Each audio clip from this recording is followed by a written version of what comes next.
Right now after یہ سارے 1 سال ہم مکمل ہونے پر آج جشن منا رہے ہیں, پوری قوم پرائڈ محسوس کر رہی ہے, لیکن کچھ آوازیں ہیں جو ابھی بھی سمجھتی ہے کہ شاید ہم انڈیا کے ساتھ کوئی تعلقات بہتر کر سکتے ہیں. آپ کو لگتا ہے جس ایروگنس کی ابسا ابھی ذکر کر رہی ہیں, جس نارسس ایٹیٹیوڈ کا ابسا ذکر کر رہی ہے, یہ کبھی بھی اس وقت بھی جو ہندوتوا کا اور جو ایکسٹریمزم کا ایلیمنٹ ہم وہاں پر دیکھتے ہیں, یہ الاؤ کر سکتا ہے پاکستان کو اس طرح سے سوچنے کے لیے؟ جی, سب سے پہلے تو سب کو مارکہ حق کی پہلی اینیورسری بہت مبارک, اور ہمیشہ یہ ذہن میں رکھنا چاہیے کہ ہم جو آزاد فضا میں سانس لے رہے ہیں, گفتگو کر رہے ہیں, گا رہے ہیں, رقص کر رہے ہیں, یہ ہمارے شہداء کے مرہون منت ہے, اور ان کا جو احسان ہے وہ ہم کبھی بھلا نہیں سکتے. دوسری بات یہ کہ آپ یہ دیکھیں کہ جس طرح سب فرما رہے ہیں کہ پاکستان بہت تیار تھا ہر لحاظ سے.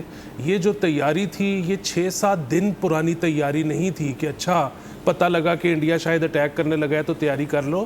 یہ بہت سالوں کی, دہائیوں کی تیاری تھی. آپ جب بات کرتے ہیں اسلحے کی, آپ جب بات کرتے ہیں پیسے کی, آپ یہ دیکھیے کہ جو کمپوننٹس ہوتے ہیں وار کے, مطلب میزائل ہے, جہاز ہے, سیٹلائٹ ہے, بے تحاشا کمپوننٹس ہوتے ہیں. جس طرح سے پاکستان کے کمپوننٹس آپس میں سنک کرتے تھے, اس طرح انڈیا کے کمپوننٹس اتنا پیسہ ہونے کے باوجود سنک نہیں کرتے تھے. سو یہ تیاری کی بات ہے جو کہ پاکستان نے کی تھی. یہ فیصلے لینے کی بات تھی جو پاکستان نے کئی دہائیوں پہلے لیے ہوں گے. پیڑ رکھا کہ اگر کبھی خدا نخواستہ ایسا موقع ہوا تو ان کو ہم رسپونڈ کریں گے ایکولی, بلکہ شاید ان کے اٹیک سے بڑھ کے. اب دوسری آپ نے بات کی کہ کیا پاکستان کے تعلقات نارملائز ہونے چاہیے انڈیا کے ساتھ.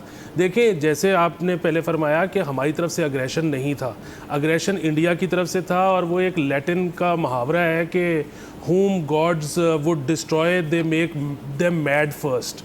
سو بنیادی بات یہ ہے کہ انڈیا, ظاہر کریکس نظر آنے شروع ہو گئے تھے.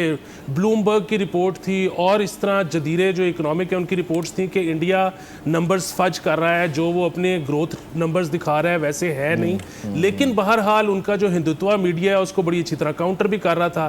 بس ایک دن انہوں نے یہ فیصلہ کیا کہ آج ہمیں پاکستان پر اٹیک کرنا ہے, اور اس کے بعد وہ سلپری سلوپ شروع ہوا, وہ ڈاؤن ہل جو ہے وہ روشنی ہی نہ رہی. علی آفتاب صاحب, اچھا سبسکرائب کریں اور بیل دبائیں تاکہ کوئی خبر رہ نہ جائے.